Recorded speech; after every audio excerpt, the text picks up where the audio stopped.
Let me try to introduce this, first of all, the program, and then the evaluation that was recently completed. The program is a fairly major program. The funding proposal was for $44 million to accelerate the reduction of, indeed the abandonment of female genital mutilation and cutting amongst girls aged 0 to 15 years by 40%, and elimination in at least one country. So it's a work in progress, of course.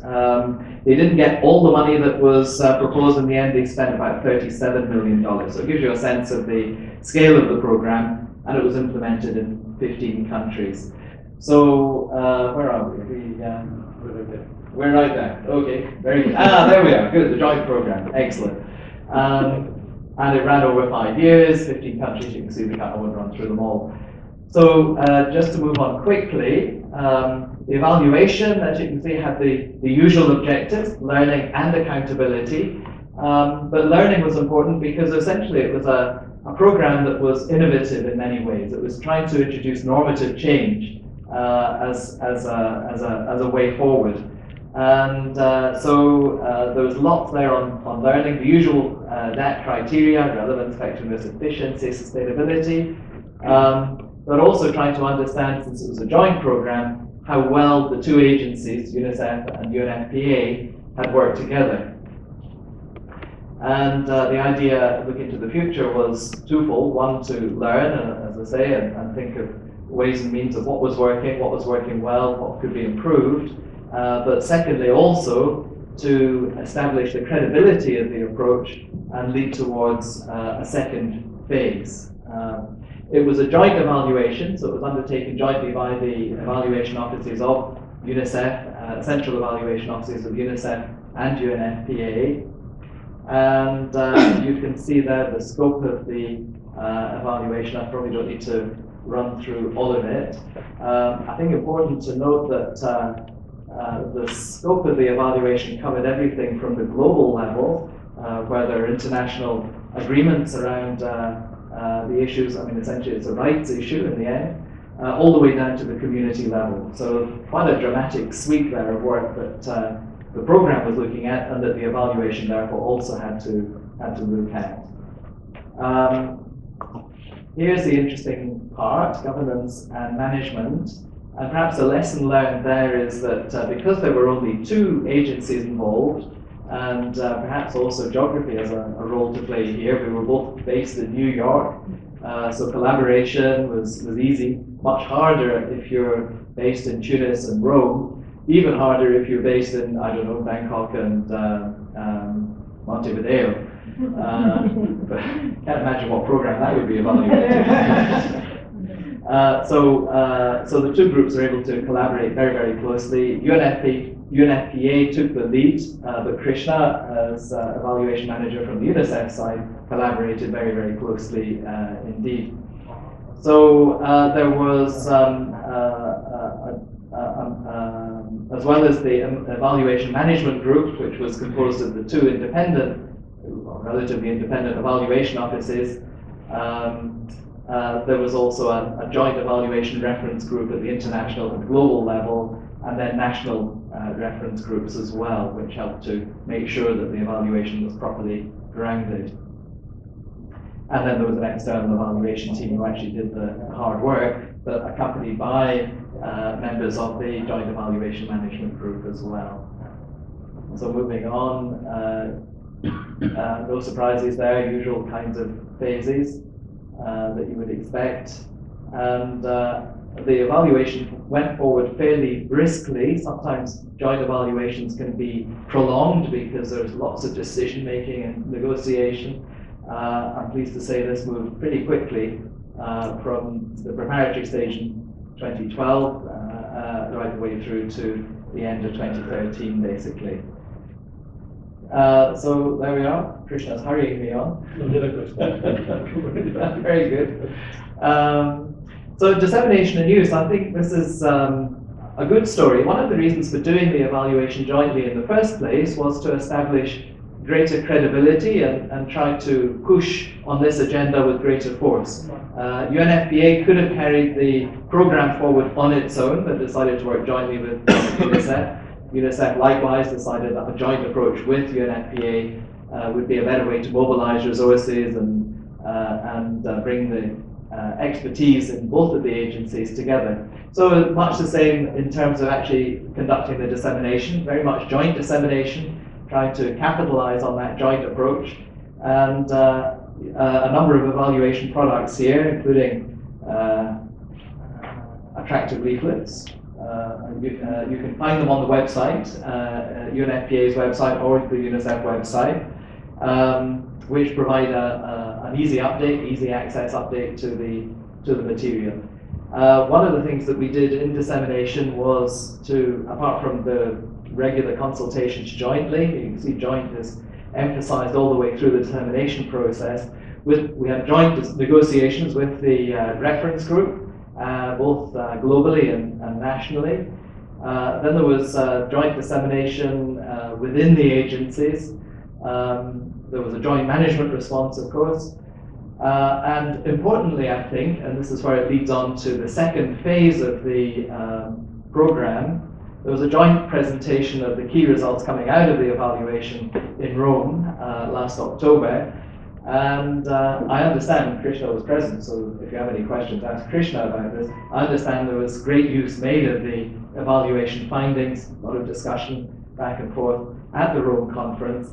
And the outcome of the Rome conference was indeed substantial funding for a second phase, for a further phase, using the innovative methodology that had been tried and tested by the evaluation.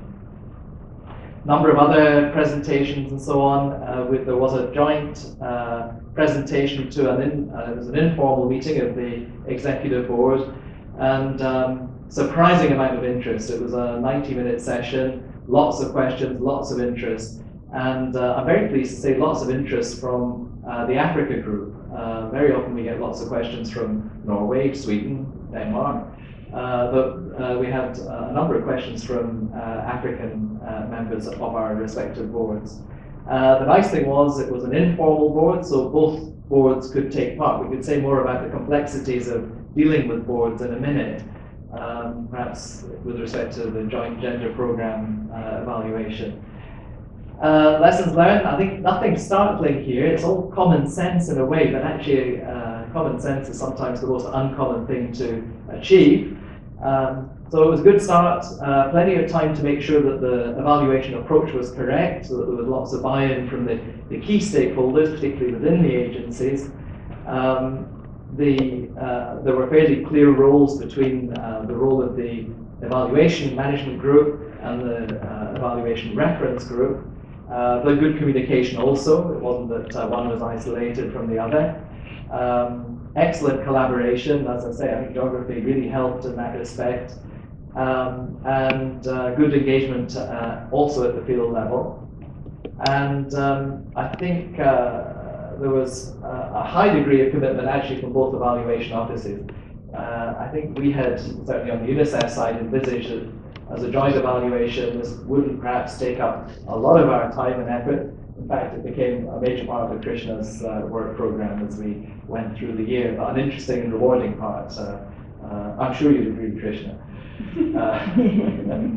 And not least the active participation in field missions, which I think makes it a reality. It also meant that in the final stage, and this is true of any evaluation, it was possible to be a little bit clearer and a little bit tougher with the evaluation team, the consultants, on arriving at useful and credible and valuable recommendations as well as lessons learned.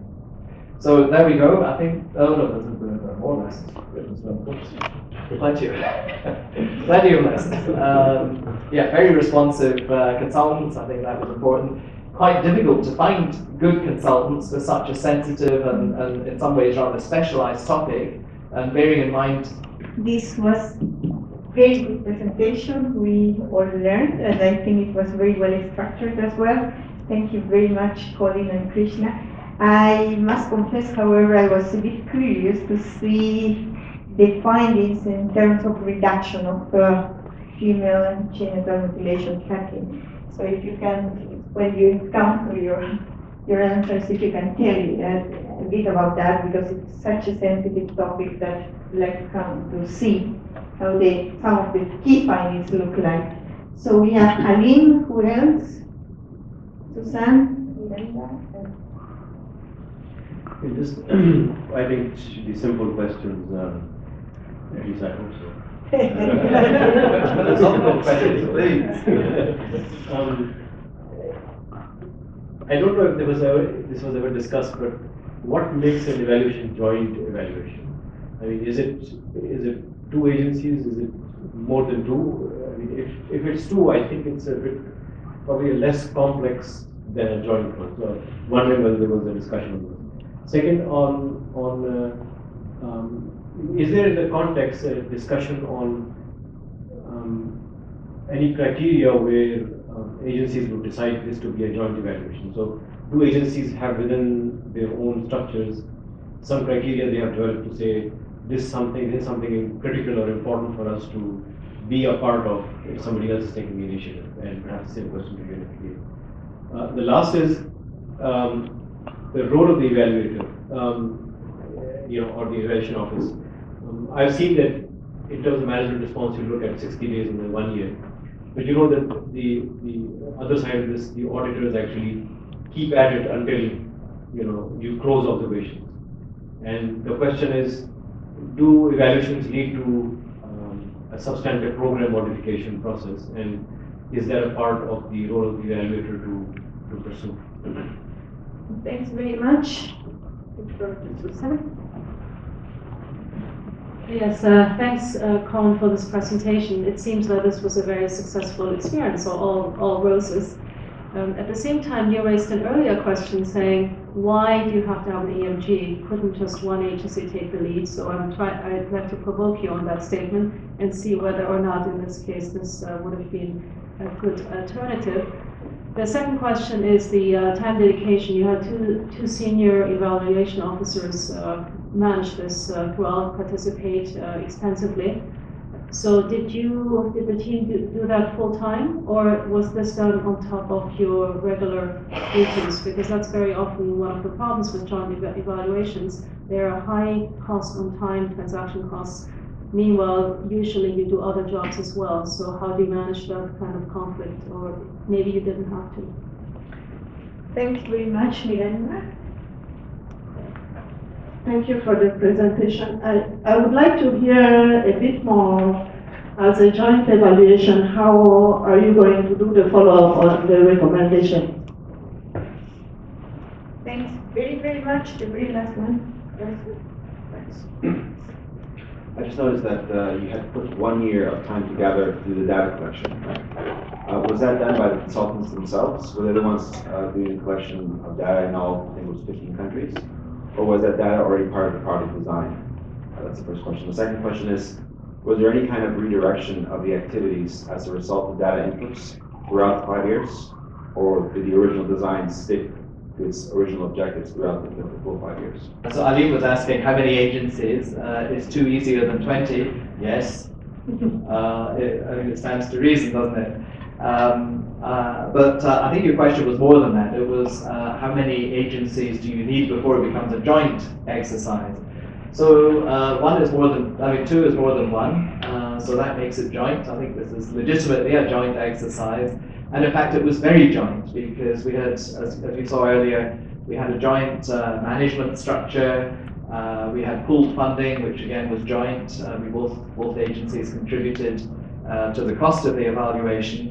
And all the decision making throughout was agreed by the joint management structure. That, as you saw, the dissemination would be conducted jointly. We didn't go our separate ways and say, well, UNICEF did a great job, but UNFPA, not so much. Very much joint, has been joint programming. So I think there are indeed criteria for jointness. I suspect the new guidance, Scott will tell us, but I think the new guidance will have minimum criteria for jointness. We didn't consider delegating this to UNFPA or vice versa, because both agencies have been very heavily involved in the joint programming, and so it didn't seem appropriate. It wasn't a question that arose. But I think it's a very important question that should be considered perhaps for programs where there are more partners involved, whether all the partners need to be engaged at every single stage in a joint evaluation, when there are other options that could be considered. The question of evaluation, closure of evaluation recommendations, the practice tends not to be to have such a formal structure for dealing with recommendations as auditors do. And that's partly because of the nature of audit recommendations. I know there are one or two auditors in the room, so I need to be careful what I say here. But it seems to me that audit comes up with much more easily fixable kinds of issues, which are to do with getting systems right and making sure you close down loopholes in your systems. Evaluation recommendations, as we all know, can be quite wide-ranging, from very practical steps to really quite some much more open-ended recommendations. But it is a consideration that perhaps UNEG should take forward. We should perhaps talk more with our audit colleagues to see if there are some lessons that we can learn from their practices. Rushing on, why did we have an evaluation management group? There was a time issue involved there, in the sense that we had two senior managers involved, not full time, but certainly a considerable amount of their time. I think it was important to have that commitment from both sides, just to make sure that we had the linkage back into our respective agencies. So one of the keys to success was that our program colleagues were very much on board. So Krishna was able to go and talk to the UNICEF folks. Alexandra Chambel, who was the evaluation manager on the UNFPA side, was able to maintain the dialogue on the UNFPA side. So it maintained the coherence of the exercise. But there was a cost, and Krishna committed quite a lot of time to the evaluation, including a field visit to Sudan. I think one of the issues about joint evaluation, just to pop it in here for discussion perhaps, it's one of the issues that you have with any sort of common endeavor. If it's everybody's business, actually sometimes nobody takes responsibility. So this wasn't the case here. It was a happy story, but we know there are some stories which are less happy. Why don't I hand it across to Krishna now? There was a whole question of the follow-up on recommendations. There was a question about data collection, and the whole question of whether activities have been redirected. And we know that phase 2 of the program will look a little different from phase 1, but Krishna, you're closer to that. Thank you very much. It was a very special program itself. It was a joint initiative between UNFPA and UNICEF, well funded first stage. And the good thing was that as part of the funding proposal, there was a budget line on evaluation. And it was supposed to be an external evaluation. Now when the time for that first phase was ending, fourth year, the idea came up, how do we do that evaluation? So obviously now there is a joint steering committee that's basically running the whole program globally at headquarters time. So they started exploring ideas. How do we do this evaluation so that it's credible, the donors, take it as credible and useful independent evaluation. And that's what the whole idea came up. They, of course, who they go to, because it's a, of course, SQ initiative, they go to evaluation offices. And in the beginning, there was a discussion, perhaps they could, the reference group, the steering committee themselves could manage it by external team. But obviously they said if we have evaluation, and when they came to ask us, we said, I remember that dialogue, Colin, very well, that if you want this to be really credible, and you want to put that independence level, the closest you can get to is giving it to us. As simple as that. So they handed over the money, and then we managed the whole thing. And it came without our work planning. It was not really planned at the beginning, so it came from like third month, but then we took it over because it was a worthwhile endeavor, and it went well, very, very well. For both UNFPA and UNICEF evaluation officers, it became a question of credibility. Can we do a good job? First time ever, two of us UNICEF does not have too many of these. Maybe we have one or two, but it is still something quite unique doing this way. And I think the program, I'm going to others' question also about the findings. The program also was experimental. They basically used the first-hand experience in Senegal, where some communities have themselves, through some programming, declared total abandonment of FGNC. It's not a top-down policy or legislation. It's community empowerment. Women saying, no, we don't want our girls to be cut and suffer and be the victim of this harmful practice. Now they said if they can do it with some NGO work and with some government communication strategies, so they took that model, and that's what has evolved in the last 3-4 years. They obviously set very high ambitious objectives. So the evaluation is saying you are okay to go to second stage. All your output level objectives have been met, more or less very, very well. But your impact level, outcome level, you have not. You have set it too high. You lower it down.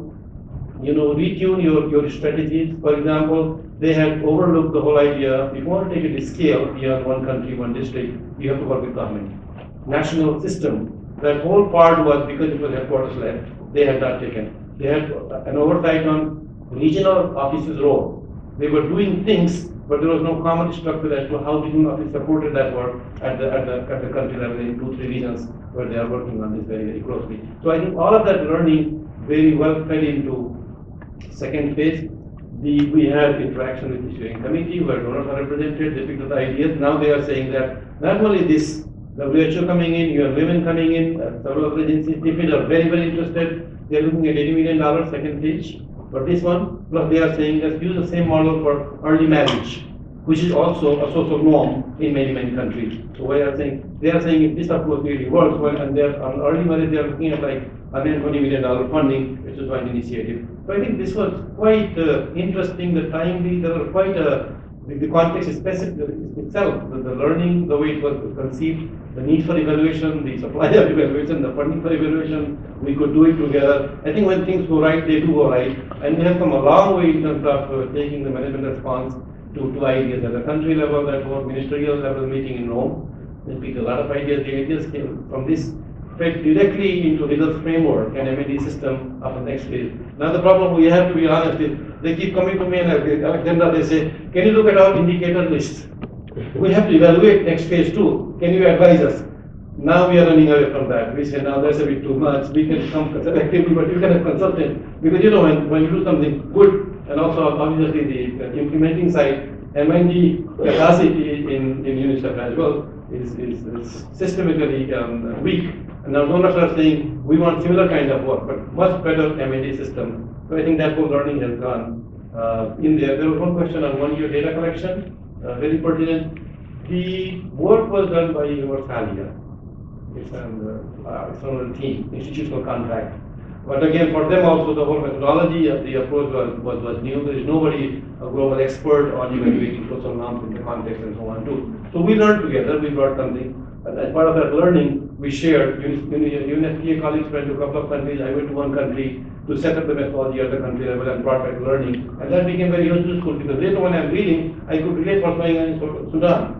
Alexandra could relate what was going on in Burkina Faso. So our whole interaction with the board, during the dissemination phase, became very practical, that we are not talking about theory, what the book is saying, what the report is saying, but we saw this. So I think it was a very interesting, very intensive involvement as well. I would not advise anybody in the world to be involved in more than one joint evaluation at a time. Because the other ones we do more than two, three goes, and it's okay. But on joint one, I would say do one at a time. Good luck to them. Okay, thank you very, very much. This was very good.